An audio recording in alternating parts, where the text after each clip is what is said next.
گھر کے پاس والی لائبریری جایا کرتی ہوں۔ وہاں کے لائبریرین پہلے وکیل رہ چکے ہیں۔ اگر آپ کو کبھی کچھ سمجھ نہیں آئے تو آپ میرے ساتھ لائبریری چل سکتے ہیں۔ صبا نے زین کو تفصیل بتاتے ہوئے کہا۔ جی ہاں، زین نے مختصر سا جواب دیتے ہوئے کہا۔ ہاں، ان کے پاس اور بھی بہت بچے پڑھائی کرتے ہیں۔ وہ بہت اچھے استاد ثابت ہوئے ہیں۔ آپ کبھی چلیے گا میرے ساتھ۔ اکیڈمی پہنچ جانے کے بعد زین اپنی کلاسز لینے میں مصروف ہو گیا اور چھٹی ہونے پر وہ کاشف کے ساتھ گھر واپس آ گیا۔ راستے میں کاشف نے زین کو اپنے ساتھ کسی دعوت پر چلنے کا بولتے ہوئے کہا، آج شام ہم کچھ دوستوں نے گیدرنگ رکھی ہے۔ تم یہاں پہ کسی کو جانتے بھی نہیں ہو تو تم شام میرے ساتھ چلنا، تمہیں بہت مزہ آئے گا۔ لاندھی کی دعوت ہے۔ زین نے جلدی سے ہڑبڑا کر کہا، نہیں یار، میں نہیں چل سکتا، مجھے گھر میں تھوڑا کام ہے۔ وہ کم آن یار، تمہیں پتہ ہے میرا فرینڈ سرکل بہت اچھا ہے، کاشف نے اسے مزید اصرار کرتے ہوئے کہا۔ نہیں، ویسی بات نہیں ہے، میں جانتا ہوں تمہارے دوست اچھے گھرانے سے تعلق رکھتے ہوں گے، مگر میں واقعی تمہارے ساتھ شام کو نہیں چل سکتا، مجھے کچھ کام ہے۔ زین نے معذرت خواہ انداز میں چلنے سے منع کرتے ہوئے کہا۔ اچھا صحیح ہے یار، جیسے تمہاری مرضی۔ کاشف نے پھر کسی اور بات کے یاد آ جانے سے بات کو بدلتے ہوئے کہا۔ اچھا، میں نے تمہیں کل صبا شیخ کے ساتھ گھر جاتے ہوئے دیکھا تھا، تم اسے جانتے ہو کیا؟ کاشف کے اس سوال پر زین چونکا اور بولا، نہیں، میں پہلے اسے نہیں جانتا تھا۔ چند دن پہلے اس کی کتاب ہمارے کیفے میں رہ گئی تھی تو وہی واپس دی تو پتہ چلا کہ وہ میری امی کو جانتی ہے۔ اسی طرح تھوڑی بات چیت ہونے لگی۔ کاشف نے بات کو سمجھتے ہوئے کہا، ہاں، وہ میرے ایک کزن وارث کی منگیتر ہے۔ اوہ، وہ لڑکا تمہارا کزن ہے جو اسے کبھی کبھار اکیڈمی سے پک کرنے آ جایا کرتا ہے؟ زین نے اپنا تجسس ختم کرنے کے لیے پوچھا۔ ہاں، کہنے کو تو میرا کزن ہے، مگر وہ بہت بیکار آدمی ہے۔ میں تو سوچتا تھا کہ اسے کون اپنی بیٹی دے گا، پھر نہ جانے کہاں سے اس کے ایک چچا صبا کے ابا نے اسے اپنی بیٹی کا رشتہ دے دیا۔ کاشف نے خراب منہ بناتے ہوئے کہا۔ ہاں، میں نے چند دن پہلے اسے ریسٹورنٹ میں دیکھا تھا، وہ ایک لڑکی کے ساتھ بہت بدتمیزی سے پیش آ رہا تھا۔ وہ لڑکی صبا ہی تھی اور تب سے ہی وہ دونوں جہاں مجھے دکھتے ہیں میں انہیں پہچان لیتا ہوں۔ زین نے مزید بولتے ہوئے کہا، وہ بندہ واقعی دیکھنے سے ہی گوار لگتا ہے، میں نے جب بھی اسے دیکھا ہے اس کے شرٹ کے بٹن کھلے ہی ہوتے ہیں، منہ میں عجیب سا کچھ چباتا رہتا ہے۔ زین نے ہنستے ہوئے کہا، ہاں، یہی نہیں، وہ کوئی کام وغیرہ بھی نہیں کرتا، نہ اس کی اکیڈمکس مکمل ہیں، بس اس کے ابو کو ہی پتہ نہیں کیوں ایسا لگتا ہے کہ وہ شادی کرنے کے بعد سدھر جائے گا۔ کاشف نے وارث کے بارے میں مزید تذکرہ کرتے ہوئے کہا۔ سیڑھیوں سے کسی کے آنے کی آہٹ سن کر سلیمہ بیگم نے اپنی ویل چیئر کا رخ سیڑھیوں کے جانب موڑا۔ سیڑھیوں سے رضیہ آتی دکھائی دی۔ السلام علیکم بی بی جی، کیسی ہیں؟ رضیہ نے آتے ہی مسکراتے ہوئے کہا۔ سلیمہ بیگم نے بھی ایسے ہی مسکراتے ہوئے جواب دیا۔ وعلیکم السلام رضیہ، میں ٹھیک، تم بتاؤ؟ 2 ہفتے ہو گئے ہیں ہمیں اوپر شفٹ ہوئے، تم نے شفٹنگ کے بعد چکر ہی نہیں لگایا۔ رضیہ نے نظریں جھکائے ہوئے کہا، وہ بڑی بی بی صاحبہ ہیں نا، انہوں نے مجھے کہیں آنے جانے سے منع کر رکھا ہے۔ اچھا، کس نے؟ صفیہ نے؟ سلیمہ بیگم نے واضح کرتے ہوئے پوچھا۔ ہاں، صفیہ بی بی نے۔ اب دراصل وہ کیا ہے نا، آپ سے کیا چھپانا، بڑی بی بی صاحبہ نے کہا تھا کہ اوپر سلیمہ والوں کے پورشن میں ہرگز مت جانا ورنہ میں تمہیں نوکری سے نکال دوں گی۔ رضیہ نے مزید نظریں جھکاتے شرمندگی کے ساتھ کہا۔ سلیمہ بیگم نے بنا چونکے ہی کہا، اچھا تو پھر آج کیسے آنا ہوا؟ بی بی جی، وہ کیا ہے نا، بڑی بی بی صاحبہ بازار تک گئی ہیں، تبھی مجھے وقت ملا تو میں جلدی سے اوپر آ گئی۔ رضیہ نے یکدم تاثرات بدلتے ہوئے مسکراتی آنکھوں کے ساتھ کہا۔ اور بی بی جی، مجھے تو آپ سے بہت ساری باتیں کرنی تھیں، 6 برس گزر گئے، آپ کو دیکھا تک نہیں، آپ کی طبیعت کا سنا تھا، مگر آپ کو کال تک نہیں کر پائی۔ آپ بھی کیا سوچتی ہوں گی کہ بچپن کی دوستی تھی، اور یہ ایک بار بھی رضیہ نے فون پر ہی آپ کی مزاج پوچھی نہیں کی۔ اور پھر جب ہماری رضیہ بولنا شروع ہوئی تو بولے ہی جا رہی تھی۔ رضیہ کی یہ بہت بری عادت تھی کہ وہ سامنے والے کو بنا سنے ہی اپنی ہی دھن میں بہت کچھ کہہ جاتی تھی۔ گہری آہ بھرتے ہوئے سلیمہ بیگم نے کہا، نہیں رضیہ، میں نے ایسا کچھ نہیں سوچا تھا۔ مجھے پتا تھا تم سکر نہیں آ سکتی تھی، تمہارے پاس فون بھی نہیں۔ اور تم مجھے یہ بتاؤ، تم مجھے یہ بی بی جی کب سے کہنے لگی؟ زبان دانتوں کے نیچے دباتے ہوئے رضیہ نے کہا، وہ کیا ہے نا کہ صفیہ بی بی نے کہہ رکھا ہے کہ اسے یا پھر اس کی آئی ہوئی دوستوں کو بی بی جی ہی کہہ کر پکاریں، اسی لیے اب مجھے عادت ہو گئی ہے۔ اچھا، تو پھر وہ تم صفیہ اور اس کی دوستوں کو ہی کہا کرو۔ میں تمہارے لیے ہمیشہ وہی بچپن والی سلیمہ سکندر ہی رہوں گی۔ سلیمہ بیگم نے مسکراتے ہوئے ہتھیلی پر تھوڑی جماتے ہوئے کہا۔ رضیہ نے زخمی تاثرات کے ساتھ کہا، سلیمہ، تمہیں واقعی لگتا ہے کہ تم ابھی بھی وہی بچپن والی سلیمہ ہو؟ اب کے رضیہ کا لہجہ کافی دوستانہ اور ٹھہرا ہوا تھا۔ رضیہ کی اس بات پر سلیمہ بیگم رضیہ کو چند لمحے خاموشی سے دیکھتی رہیں، اور پھر جھرجھری لیتے ہوئے سلیمہ بیگم نے خود کو سنبھالتے ہوئے کہا، کیوں، کیا بدل گیا ہے مجھ میں؟ آپ میں بہت کچھ بدل چکا ہے۔ آپ کی مسکراہٹ پہلے جیسی نہیں ہے۔ پہلے آپ جب مسکراتی تھیں تو ہوا بھی ساکن ہو کر آپ کو ہی دیکھا کرتی تھی۔ پہلے جب آپ مسکراتی تھیں تو آپ کے ساتھ آپ کی آنکھیں بھی مسکراتی تھیں۔ میں نے تو آپ کو کسی دور میں اس حال میں نہیں دیکھا، نہ بچپن میں، نہ شادی سے پہلے، نہ شادی کے بعد۔ رضیہ پھر سے بہت کچھ اپنی دھن میں کہتے ہوئے رکی۔ کئی دیر تک سلیمہ بیگم کی کوئی آواز نہیں آئی، اور پھر سے رضیہ نے کہنا شروع کیا، اس دن جب آپ اتنے عرصے بعد یہاں آئیں تو میں تو آپ کو پہچاننے سے ہی قاصر تھی۔ کیا حال کر دیا ہے آپ نے اپنا؟ اب کے رضیہ کو دیکھتے ہوئے سلیمہ بیگم نے اپنی ویل چیئر کا رخ دوسری طرف موڑ دیا اور کہنے لگی، ہاں، شاید تم صحیح کہہ رہی ہو۔ ہوتے ہیں بہت سے دکھ جو ہم سے ہماری ہنسی چھین لیتے ہیں۔ یہ کہتے ہوئے سلیمہ بیگم کی آواز پھر آئی تھی۔ رضیہ چند قدم آگے بڑھ کر سلیمہ بیگم کی ویل چیئر سے بالکل لگ کر کھڑی ہو گئی۔ سلیمہ، تمہیں پتہ ہے تمہاری شادی کے بعد ہم نے پھر کبھی ویسے بات نہیں کی جیسے کیا کرتے تھے۔ میں نے بہت یاد کیا ہے سلیمہ تمہیں۔ یاد تو تمہیں میں نے بھی بہت کیا رضیہ، پھر زندگی نے ایسا مصروف کیا کہ وقت ہی نہ ملا۔ سلیمہ بیگم نے اپنے سر کو ویل چیئر کی پشت سے لگاتے ہوئے کہا، سلیمہ، تم کہا کرتی تھی کہ چاہے جتنا بھی دور چلی جاؤ، ہم دونوں کی دوستی میں کبھی فاصلہ نہیں آئے گا۔ تو دیکھو آج کتنے فاصلے ہیں ہم دونوں کے بیچ، 25 برسوں کا فاصلہ۔ ویل چیئر پر ٹکے رضیہ کے ہاتھوں پر سلیمہ بیگم نے ہاتھ رکھتے ہوئے کہا، فاصلے؟ کہاں ہے فاصلے؟ اتنے برسوں بعد دیکھو تو لگتا ہے وہیں کھڑے ہیں ہم، وہیں تم ہو، وہیں میں۔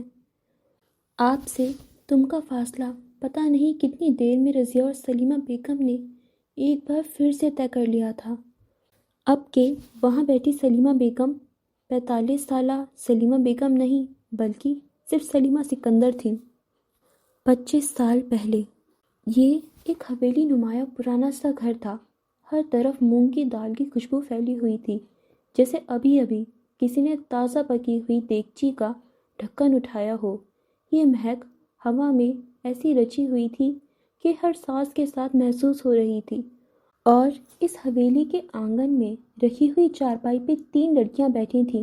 ان میں سے ایک 18-20 سالہ سنہری آنکھوں والی سلیمہ سکندر مایو کے پیلے جوڑے میں ملبوس تھیں۔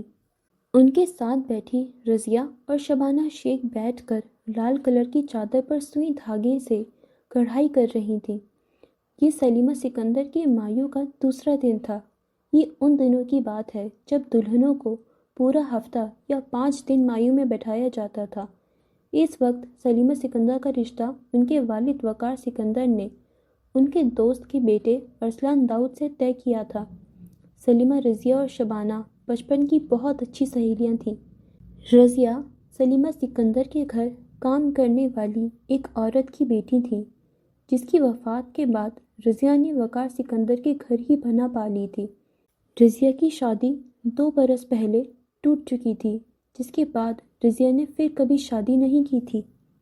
شبانہ نے سلیمہ کو چڑھاتے ہوئے کہا، واؤ کیا بات ہے سلیمہ، تمہاری ہاتھوں کی مہندی کا رنگ تو بہت گہرا آیا ہے۔